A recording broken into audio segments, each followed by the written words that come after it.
Chemistry वाला doctor Pradeep Jain हम लोग सॉल्व करें 2024 का नीट का PYQ means past year question से। हम लास्ट वीडियो में हमने देखे थे बच्चे कि 88 तक क्वेश्चन सॉल्व किए थे, बट आज हम देखेंगे क्वेश्चन 89 ऑनवर्ड्स को सॉल्व करते हैं। बच्चे देखो, जो क्वेश्चन को सॉल्व करते हैं तो उसमें क्या होता है ना, हमें पास्ट ईयर्स में कैसे क्वेश्चन आ रहे हैं और आने वाले साल में क्या क्वेश्चन आ सकता है, उसमें हमें आइडिया हो जाता है। और जब आइडिया हो जाता है तो हम अपने दिमाग को थोड़ा अच्छे तरीके से यूज कर सकते हैं कि नहीं। आइए हम बात करते हैं कि इस क्वेश्चन में क्या कहता है। बच्चे देखो, यहाँ पे क्वेश्चन पूछता है कि गिवन बिलो टू स्टेटमेंट्स। यहाँ पे दो स्टेटमेंट गिवन है और स्टेटमेंट 1 कहता है कि CONH3 का whole 6 square bracket -3 is a homoleptic complex and whereas CONH3 का whole for Cl2 square bracket plus Charles is a heteroleptic complex. So a statement 1 है और statement 2 में बच्चे ये पूछ रहा है कि complex this one again है वो CONH3 plus has only one kind of ligands, but अब दूसरे में जाते CONH3 का whole Cl2 plus has more than one kind of ligands है कि नहीं।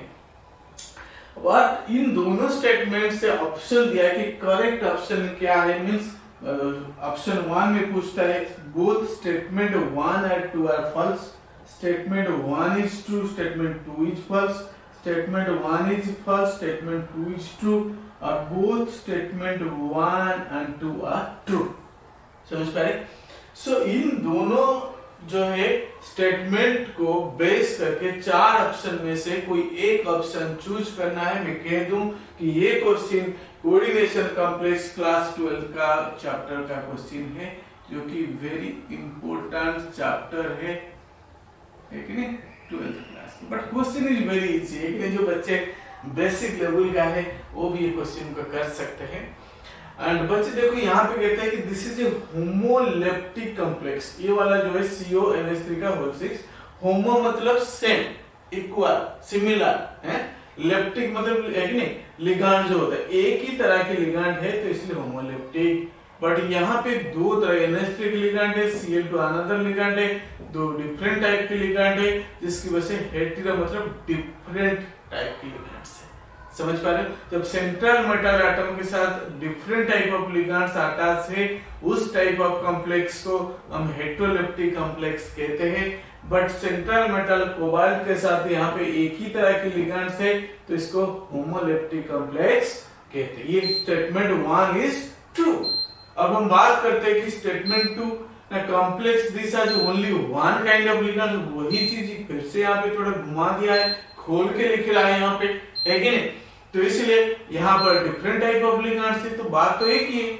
और यहाँ पर हम देखते हैं कि दोनों स्टेटमेंट 1 और statement 2 both option is correct, both the statements are true. Question का लेवल वेरी इजी एनटीए देता है कि नहीं, मतलब नीट के एग्जाम के लिए। जेई का थोड़ा ट्विस्ट होती है, बट जो नीट का क्वेश्चन है बहुत आसान होता है। अगर बच्चा थोड़ा सा ध्यान से पढ़ ले तो कुछ भी कर सकता है कि नहीं।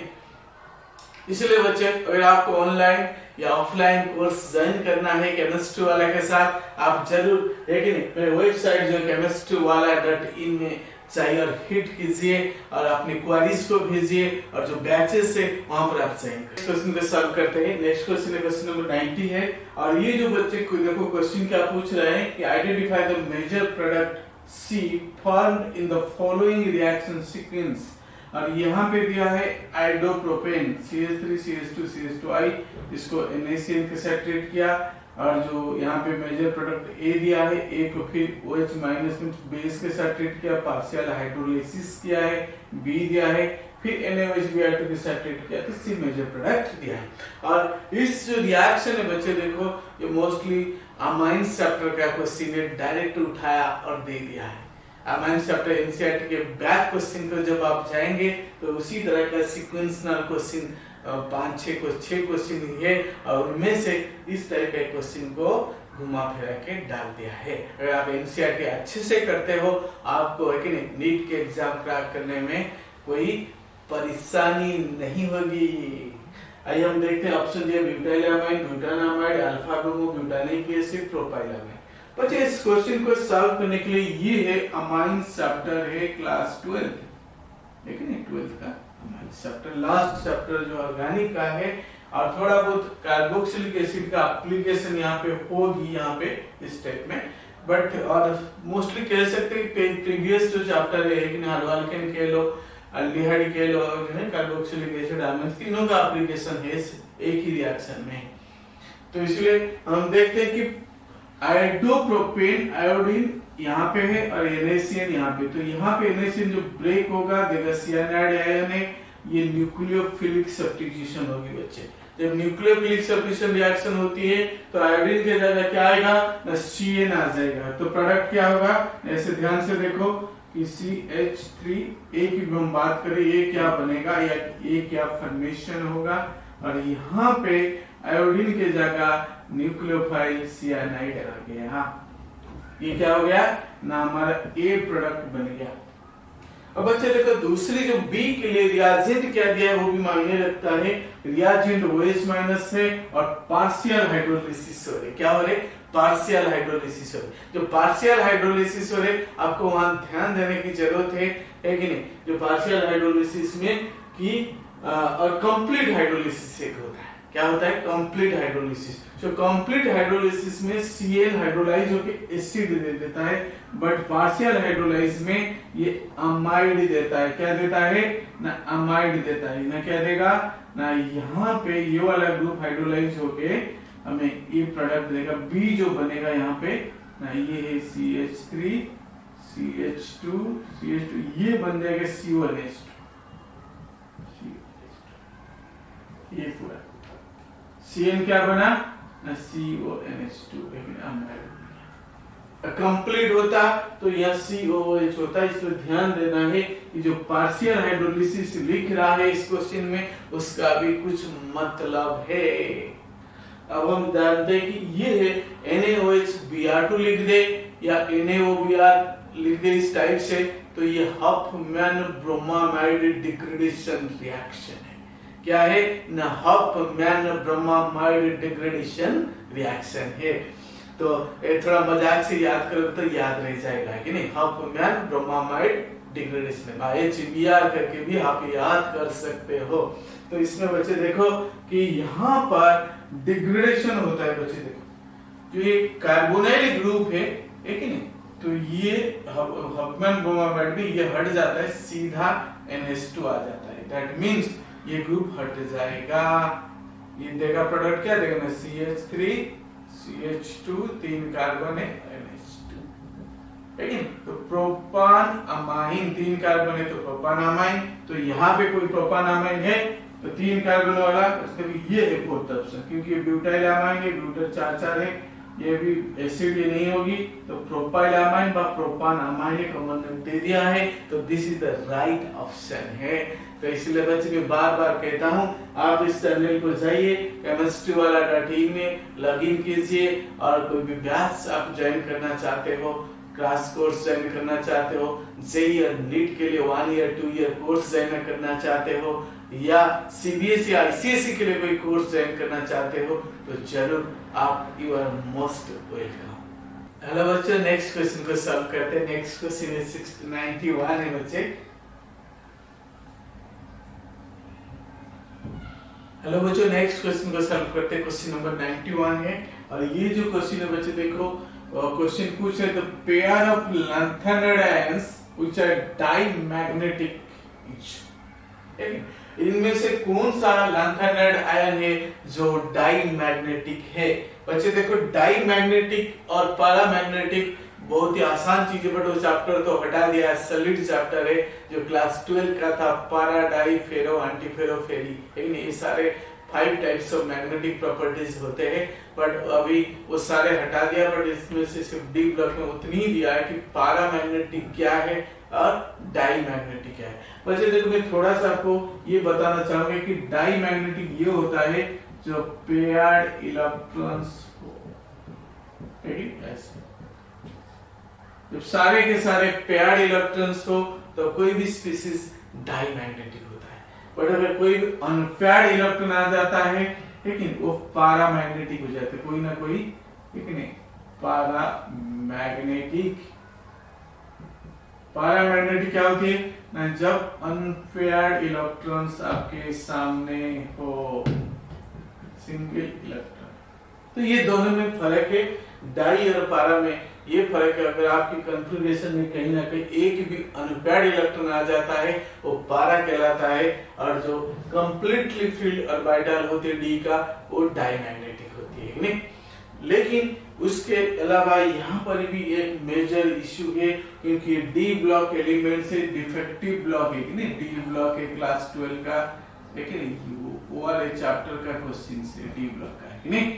तो यहाँ पे कहता है कि pair of lanthanide ions which are diamagnetic means आपको कॉन्फ़िगरेशन लिखनी पड़ेगी।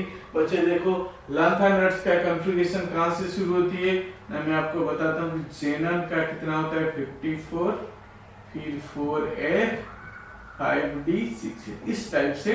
और इनमें से बच्चे देखो जब हम इलेक्ट्रॉन को भरेंगे पहले s में भरेंगे, ठीक है? पहले यहाँ भरेंगे फिर f में भरेंगे, फिर थर्ड में फिर जो बच जाएगा जब उसका हाफ फील्ड या फुल फील्ड या एम्प्टी करने के लिए यहाँ एक इलेक्ट्रॉन आएगा बाद में। तो ये थर्ड पॉइंट में जाके डी वाले ऑर्बिटल भरेंगे, पहले एस का भरा जाएगा, देन एफ की भरा जाएगा, देन 5d को आएंगे। तो इसीलिए और दूसरी बात है, ये हो गया जनरल इलेक्ट्रॉनिक कॉन्फ़िगरेशन है। दूसरी बात है कि हम देखते हैं कि इनकी एटॉमिक नंबर बाय जेड की वैल्यू वो भी आपको पता होना चाहिए, है नहीं? जैसे हम बात करते हैं कि सेरियम है, तो सेरियम का अगर 58 है, तो सेरियम का अगर मैं कॉन्फ़िगरेशन लिखता हूँ कितना होगी ना, 58 का मतलब है जेनन का हो गया 54 4f 5d 6, पहले s भरूंगा 2 56 और 2 यहाँ पर 0 हो गया। बट खाली सेरियम नहीं है, ये सेरियम +3 है, तो दैट मींस +3 का मतलब यहाँ से 2 इलेक्ट्रॉन जाएंगे बाहर से, और एक जो जाएगा वो F से जाएगा, तो अब बच जाएगा 4f1 मींस अनपेयर्ड इलेक्ट्रॉन है, तो ये बच्चे पैरामैग्नेटिक हो जाएगा Pm। समझ पा रहे? तो जब ये पैरामैग्नेटिक होगा बच्चे देखो यहीं से आपको क्वेश्चन को पकड़ना है कि हम कैसे इस क्वेश्चन को सॉल्व कर सकते हैं ना। अगर C+3 पारा है तो +4 यहाँ पे जो ऑप्शन में है, तो +4 मींस, और यहाँ पे तो अगर मैं Ce+4 लिखता हूँ तो 4f0 मींस एम्प्टी है, मतलब कोई भी अनपेयर्ड इलेक्ट्रॉन नहीं है, तो ये डायमैग्नेटिक हो जाएगा। ये ऑप्शन डायमैग्नेटिक दिखा है, और एक दिया है तो दूसरा भी हो सकता है ना। YB का आपको ये वेरी वेरी इंपॉर्टेंट चीज कोई नहीं बताया, मैं बता रहा हूँ कि ट्रांजिशन एलिमेंट्स का तो स्कैंडियम से लेकर जिंक तक तो एटॉमिक नंबर याद करना है, साथ में लैंथेनाइड्स का भी आपको एक लैंथेनम से लुटेनियम तक जितने भी है, लेकिन उनकी भी एटॉमिक नंबर और कहीं अगर एक्सेप्शन है वो भी याद करना है, नहीं तो आप फंस जाओगे। अब देखो YB का है तो यहाँ पे हम देखते 70 है, लेकिन तो 70 अगर है तो ये कितनी होगी ना, पहले 4f 5d 6s 54 था यहाँ पे जनन का, तो 2 कितना हो गया 56 के बाद कितना बच रहे हैं, ठीक है 56 70 माइनस 56 तो 14 बच रहे, तो 14 ये 0। अगर मैं YB +2 करता हूं तो बाहर से 2 इलेक्ट्रॉन मेरा 6s से चला गया और बच गया 4f14, तो ये भी पेयर्ड इलेक्ट्रॉन है, तो ये भी Dm मींस डायमैग्नेटिक। तो ये ऑप्शन बचे सही है, लेकिन बट बाकी अगर कुछ इधर उधर देता तो इन सब का भी लेकिन हमें कॉन्फ़िगरेशन निकाल के चेक करनी पड़ती।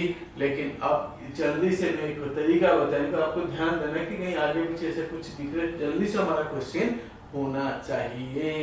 तो इसीलिए बच्चे अगर आपको कोई कोर्स ज्वाइन करना है तो जरूर लेकिन वेबसाइट में जाइए, अपने क्वेरीज डालिए, या कुछ आने वाले दिन में कोई नोट्स की मैं डालूंगा, PDF है या वीडियो लेक्चर है, तो आप उसको देख सकते हो। Thank you so much. Share और सब्सक्राइब और लाइक करने के लिए।